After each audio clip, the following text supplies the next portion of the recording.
Hi, everybody. I'm Eric Marienthal, and that is George Whitty.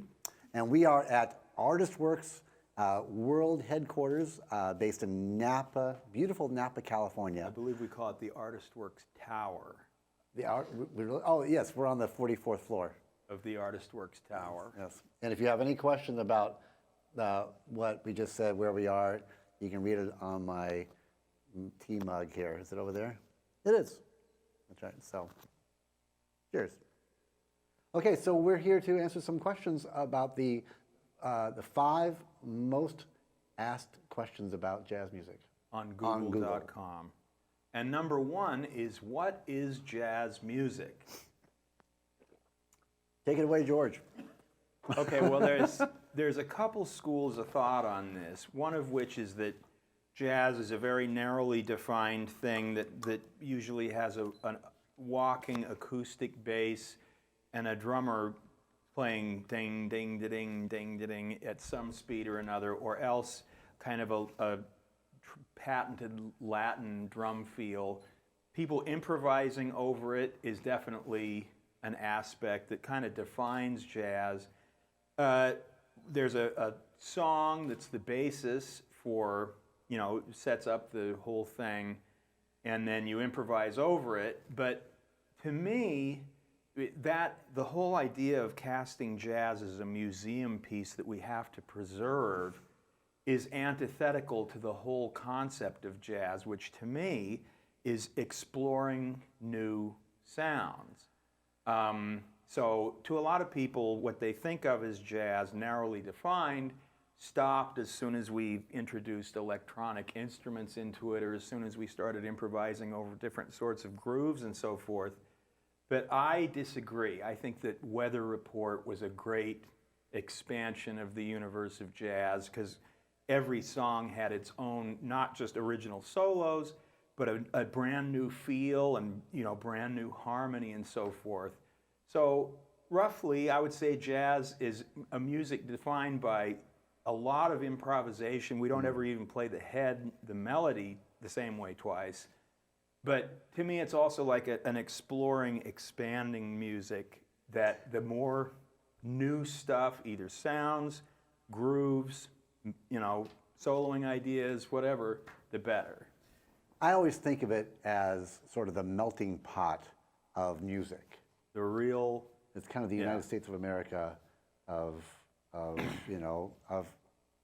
so many different elements, and it is really hard to define what jazz is largely because of how you described it. I mean, it's always changing, always morphing, always fusing different things, always creating new styles from other styles, and as two players of jazz music, it's just really exciting. I finished it's a fantastic autobiography by Herbie Hancock, famous keyboard player who George is a very good friend of, called Possibilities. And at one point in Herbie's career, about halfway through or so, he decided that he would never make a new record that had anything to do with anything he had ever done in the past. It was always brand new music. And so every Herbie Hancock, even Rocket, was categorized as jazz music. Yet it's always just so different. And I for us, I think it just just makes it that much. That's why it's just so much fun to play. And it's like, to me, the jazzier it is, by my definition of it, the harder it actually is to categorize it or describe it. So there you go. So question number 2 is, where did jazz originate? That's a hard question to answer, frankly. I mean, we all think of, is it New Orleans? Is it Kansas City? Is it Chicago? I mean, is it? Yeah, I mean, before there was jazz, there was a lot of improvised music in various cultures around the world. I think of jazz as kind of originating in more New Orleans for me, just because they had a history of kind of, Dixieland, for example, is a largely improvised music where people are just kind of, they're not playing off a written page. You know, there were blues musicians and so forth that were all improvising solos into things, again, never singing the melody the same way twice and so forth. So kind of, you know, you mentioned a couple other places there. Kansas City was a place that a lot of modern jazz sort of developed. But it was a sort of a process, really, most of which happened in the African American community. It was just sort of a way of playing, and you know, you'd get these incredible bands together where people would egg each other on to improvise further and further away from the melody of the tune. A lot of people think of Louis Armstrong as being the father of jazz, but when he was a kid, somebody gave him a trumpet-ish instrument. It wasn't even, you know, it was kind of something that he could blow into, and he just became so enamored by the music that he would go in the streets of you know, the red light district in New Orleans and poke his head into clubs and listen to, you know, a lot of jazz music that was already going on at that point, and you know, created a playing that became legendary. But yeah, like you said, I mean, there are places all over the world. It's you know, that had you know, improvised music, improvisational music that you know, fed into what we consider jazz today, right? Yeah, and you know, now we tap into that. I play with a great bass player from Cameroon who brings a completely different idea about, you know, what improvised music is and how to go about it. And where those two worlds collide, to me, is where the really exciting music is made. Is that Richard Bona? Bona and Armand Sabaleko, who I've been playing with in Los Angeles. So, you know, the roots of improvised music don't just start with jazz, but they got refined into high art, I would say, by, you know, a long succession of jazz musicians starting early in the 20th century. Okay. What is jazz history? What is jazz history? What is jazz history? Well, that's one, it depends on who you ask. And I can think of some people that know a lot of facts about it, but the facts, again, stop in 1967. According to certain sources. Yeah, to me, it's a legacy of things, you know, where one generation built upon the next. You know, Johnny Hodges was an inspiration to Charlie Parker. Charlie Parker was an inspiration to, you know, Sonny Rollins and Cannonball Adderley, and they, you know, also an inspiration to John Coltrane, and John Coltrane was an inspiration, you know, to generations of saxophonists beyond him. But to me, the defining characteristic of jazz had always been that we don't, you don't play like they did 20 years ago. You expand on it, and you know, that's kind of how things got to where they are. And so that spirit of innovation, to me, is really the essence of jazz history, I would say. And it really is fun to listen back, you know, listen to various kinds of music and you know, get a sense. I think that's why it's so great for you know, jazz enthusiasts to go back and be made aware of where the roots of our current versions of jazz styles come from. And I think if we don't go all the way back, as far back as we can possibly go, and see where that progression came from, then we're missing a lot. You know, a lot of younger players might start with influences that started in 1995. You know, and it's important. I think our playing suffers if we don't, you know, continue to study players who influenced maybe the players of today, because if you don't know where their influence came from, then it seems like, you know, our playing becomes a little short-sighted or a little thinner in terms of creativity. I think we have there's such a wealth of jazz history out there. From the musician standpoint, it's just really important. You know, as we look back, it makes it easier and easier to move forward and progress the music on our own. Exactly. Yeah. Okay. Next question, is jazz improvised? Yes. Yes. Next question. No, it is, and that's one of the defining things about it.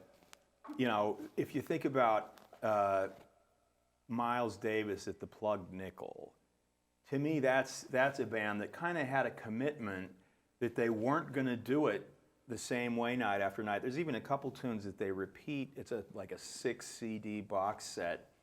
But listening to, you know, the way that Miles would play the melody and the way Herbie Hancock would, you know, improvise fresh harmony for it, like from night to night, you know, the different ways that Tony Williams would shade it. It's amazing how just starting with a common language being the tune, but the different ways there are to interpret it, and that was what was fun about playing that stuff for them. Let's improvise something. We won't even say what we're going to play. Won't even discuss it. Okay. Just, let's start playing.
The Picardy Third. You had to do it.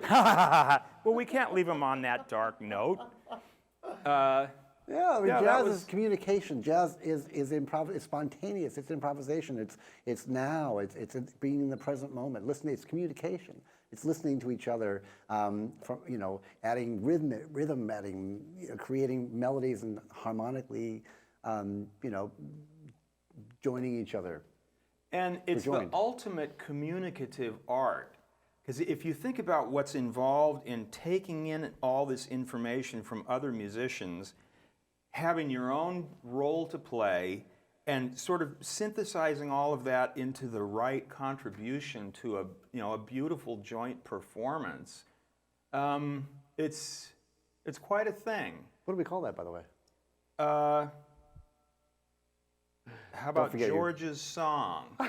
I was thinking more like, that's good, but maybe Eric's song would be a little bit better. It's got kind of more of a ring to it. Okay, as long as I'm the publisher on it, you can call it Eric's song. 50-50, man. Go on. Look, this is really falling apart. Who put this together anyway? Okay, is this our last question? This is the fifth question. Is this number 5 most asked? I think. This could be either the number 1 most asked question on Google as far as jazz is concerned, or number 5. We don't really know. But anyway, what are the best jazz albums of all time? Well, my record, Third Rail Live Across Europe, is probably it. Yeah. I'm shocked that you would say that. No, I would say, Kinda Blue is obviously in there. It defined a whole genre of music. It's got this incredible mood, incredible playing, the essence of simplicity combined with the essence of complexity. Beautiful swinging record by probably one of the couple greatest jazz bands ever. Yeah, and Miles was just so influential. Actually, 2 of the people who Miles had in his band, 2 keyboard players, were Herbie Hancock. Maybe you can talk a little bit about your experience playing with Herbie, and also Chick Corea. I've been in Chick Corea's band for about 31 years now. We were talking last night at dinner about what it's like to play with masters of music like that, and we were laughing. I was kind of laughing in nervous sort of way, in that, for all these years, I've, here's one of the great masters of jazz music, period, if you ask me, and improvisation certainly. And so many of the songs that we play, here is Chick Corea playing a solo, usually like, the history of jazz wrapped up into a 5-minute solo, and then it's my turn. And so how do you, take it away, Eric, how do you deal with that? How do you, as a musician, how do you get over the intimidation of that situation? For me, it's like, hey, you have to finally get to the point where this is how I play. You want to you're encouraged to work hard and practice hard and get to the point where you're not embarrassing yourself, but at the same time you have to have confidence in what you're doing. And also, again, I'm sure Herbie's the same way, but Chick is always he's just the model band leader and band member, in that when you play, everything that he does musically is like, you got it, you're doing great, you're rocking it, and here's my, he's like the ultimate parent, he's just so supportive musically. And maybe it's just because I'm a piano player, but there's a record from like 1977 of Chick Corea and Herbie Hancock playing duets. It's a live record. And the level of innovation and communication and beautiful swinging playing that's on that thing, that's one of my top 4 jazz albums of all time. And it's great because now you can look on YouTube and see them playing the same tunes on a different night completely differently than they did. And that spirit, that thing of let's kind of egg each other on. Here, I'm going to put out the intro to Someday My Prince Will Come This Way. And on the YouTubes, you can see them smiling at each other and just going for it. And in the work that I've been doing with Herbie Hancock, I have found that spirit of things is consistent. I worked on a project with him doing duets with himself and Wayne Shorter, where they just put themselves out on a stage, no idea really what they were going to do. You'll hear like 8 minutes of this brilliant duo improvising, and then you'll finally hear the head and you'll realize that you've been listening to footprints the whole time. And I asked Herbie, I said, so did you guys used to do this during sound check when you were, with Miles? And he said, oh no, we could never have done this back then. And I thought that was a great comment, because as great as they were when they were in like the most legendary jazz band, one of the most legendary jazz bands ever, they continued to grow throughout the years to where they got this symbiotic thing where they can't play a wrong note when they're, playing these very abstract duets together. A couple other really great jazz records, maybe mine are a little piano-centric. The Eternal Triangle, Dizzy Gillespie, Sonny Stitt, Sonny Rollins, unbelievably great. Giant Steps, 1959. Yeah, exactly. John Coltrane. Some more modern stuff, Keith Jarrett. My song. Yeah, that's a great one. And Staircase, Hourglass, Sundial, Sand. This record that they made, he was making a classical record. They recognized that they had like the greatest piano he'd ever played, and Manfred Eicher, the producer, said, just go out there and play some stuff. And he improvised these pieces that have to be heard to be believed. And that, again, to me, just embodies the thing that I listen for in great jazz records, that go for it, springs from the forehead of Zeus thing. Black Codes from the Underground, there's a great record. Oh, yeah. Wynton Marsalis. Lots. There's so many, it's hard to actually pick from them. But those are some really great jazz records. Hey, so we have to get back to work. We're here at ArtistWorks filming a new course on improvisation. So, if you're so inclined, we should play a little bit. We should play a little bit. Okay. Let's play a little bit. But we're going to improvise a little more going out. And thanks. And check out ArtistWorks for sure. ArtistWorks.com if you like saxophone or piano or any of the instruments that are taught by the great teachers here at ArtistWorks. Check us out, ArtistWorks.com. Very well done, sir. So What should we play? Your call. You're the piano player, so you have kind of control there. How about we play like one of the best known jazz standards? We'll play a little Stella by Starlight.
Well done.